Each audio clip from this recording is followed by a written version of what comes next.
Redemption is More Than a Song by Tendai Huchu.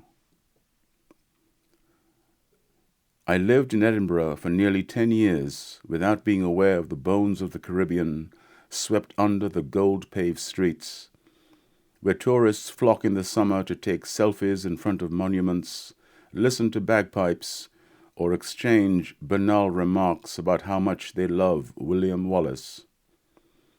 Mel Gibson's 1995 film Braveheart still influences imaginations about the little Scottish nation that stood against English tyranny in the 13th century only to be betrayed. I clubbed a lot in my 20s, frequenting Scottish urban joints that played Jamaican dancehall, Trinidadian soca, and all those up-tempo melodies from small isles on the other side of the pond. In these places, very occasionally, perhaps because of my dreadlocks, someone might attempt to strike up a conversation in patois, only to discover I was woefully inept.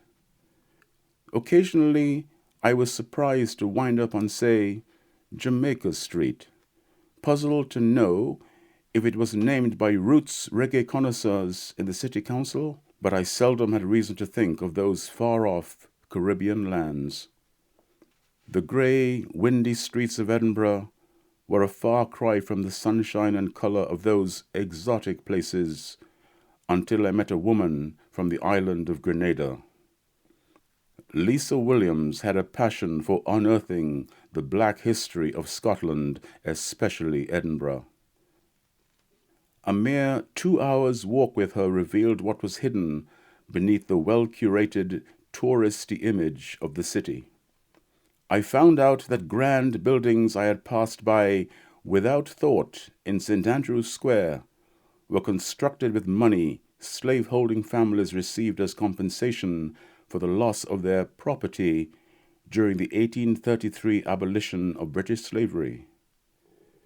Miss Williams could even name the plantations and the number of human souls whose misery built these monuments. On Lothian Street, where Charles Darwin briefly stayed as a student at Edinburgh University, she told me how the great man had been tutored in taxidermy by John Edmonston, a freed slave from British Guiana, whose knowledge of exotic animals and birds of the tropical rainforest may have fired his pupil's imagination towards greater discoveries down the line.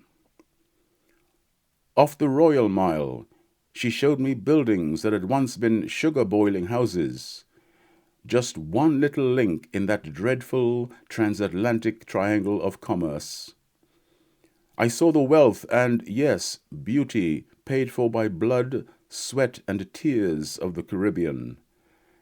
And in that moment, what had been a far-off, exotic place of great music, sandy beaches, and sunshine was radically transformed.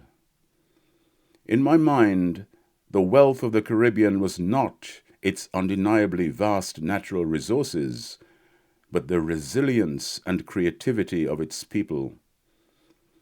I recalled many intelligent students from there I'd encountered during my own university years, their ingenuity.